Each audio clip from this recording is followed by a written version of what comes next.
Pemirsa, nikmat sekali di butiran ilmu kali ini kita mengupas rahasia dari sholat. Bagaimana banyak sekali yang kita dapatkan dari sholat, mudah-mudahan Anda juga bisa menikmati. Tadi saya berhenti waktu saya mengatakan bahwa sebetulnya ada yang berbeda dari Isya.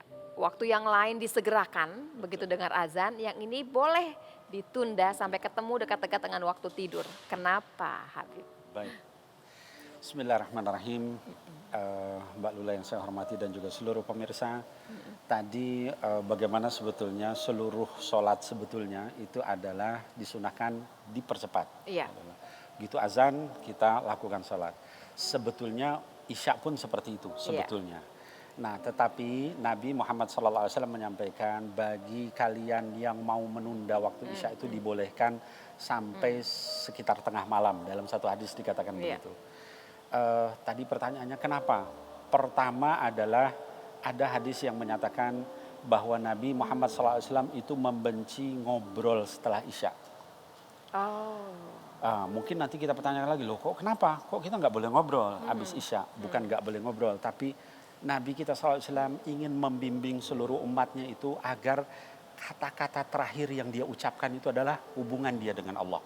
Ngobrolnya dia dengan Allah Subhanahu wa taala. Sebetulnya kita Baru tidur setelah itu itu kan dia tidur. tidur ini kan mati sementara sebetulnya. Betul sekali. Kalau kita nggak bangun lagi, yang terakhir kemudian kita bawa adalah ibadah sholat kita tadi. Pada sholat kita, betul. Iya, betulnya Jadi menyenangkan. ngobrol aja duluan. Gitu Iya, kan. ngobrol habisin baru Udah minta maaf ya, habis jangan ngomongin Isya, orang jangan tapi ngobrol ya. lagi. Habib, Kira-kira itu. tapi kita mau membahas sekarang lebih jauh mengenai gerakan. Ini kan Gerakannya. gerakan-gerakan sholat kan indah sekali sebetulnya. Betul Tapi kalau dikerjakan dengan benar. Betul. Nanti kita juga apalagi bicara mengenai sujud. Nanti sujud belakangan barangkali ya. Kita mulai dari awal. Dari awal. Bagaimana Habib? Azan itu rahasianya adalah kita merasakan begitulah nanti panggilan seperti azan itu yang akan dipanggil ketika kita di padang mahsyar nanti kumpul. Allahu Akbar, Allahu Akbar. Maka satu persatu orang itu datang. Ketemu dengan Allah lalu ditanya, kamu begini, kamu begini, kamu begini. Jadi ketika kita dengar azan, itu perasaan seperti itu yang harusnya ada.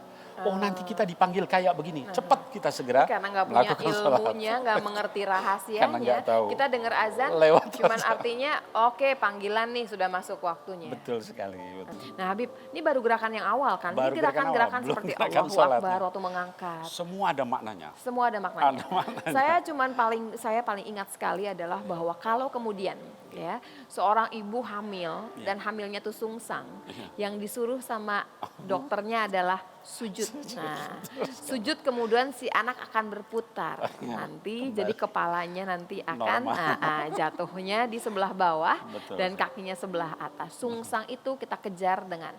Dan satu lagi barangkali pemirsa mungkin sering dengar juga waktu kita bersujud itu sebetulnya darah itu berjalan Turun paling ke otak. banyak di otak. Jadi otak kita itu makin sering sujud, oksigen makin banyak ke otak kita. Betul sekali. Subhanallah. Masya Allah. Apa yang kita dapatkan di sana? Banyak. Karena sebetulnya beberapa menit saja si otak itu kurang oksigen, ya, otak kita fungsinya sudah tidak sempurna. Berhenti. Kemudian banyak yang kehilangan juga kemampuan kita bergerak Jadi dan stroke. semuanya. Cuman karena oksigen tadi. Yang kita bisa kejar dengan bersujud. Itu dari ilmu kesehatan yang sudah dibuktikan. Betul. Masih banyak lagi yang belum dibuktikan Habib ya. Apalagi Habib, supaya pemirsa di rumah mengerti ini kita mengerjakan sholat. Iya. Menunaikan kewajiban, bonusnya banyak dari Allah. Ya, baik. Setelah itu kita menghadap kiblat. Kiblat ya. Kenapa begitu? Itulah pada saat kita nanti menghadap Allah Subhanahu wa taala. Salat kita di dunia itu menghadap Allah, tapi nanti ketika kita berhadapan betul dengan Allah, kita merasakan sebelah kanan cuman pahala kita, sebelah kiri dosa kita. Di belakang umat seluruhnya melihat. Di sana neraka sama Allah. Nah, pada saat berdiri itulah kita harus merasakan seperti itu. Makanya Mbak Lula ada beberapa sahabat yang baru berdiri itu pucat pasi wajahnya. Ditanya sama yang lain, kenapa Anda, ya salah satunya misalnya cucu Nabi Muhammad SAW Al-Hasan, itu kalau misalnya berdiri sholat langsung pucat. Kenapa? Tahu nggak kalian kepada siapa saya menghadap? Gimana kalau saya salah? Ini pencipta langit dan bumi. Ya, jadi pada saat berdiri itu seperti itu. Makanya kalau kita seperti itu, nggak mungkin kita nggak khusyuk ketika sholat. Ya. Itu pada saat berdiri menghadap. Lalu kemudian takbiratul ihram, Allahu Akbar. Pada saat kita bicara Allahu Akbar itu di dalam hati kita, selama ini yang akbar itu siapa? Cuma Allah. Apa Allah, apa hawa nafsu kita? Atau kekuasaan, atau harta, atau yang lain-lain. Saya akan tanya lebih jauh mengenai bagaimana khusyuk itu akan memberikan juga tambahan kepada kita. Betul Bagaimana cara khusyuk dengan benar. Sesaat lagi, Butiran Ilmu.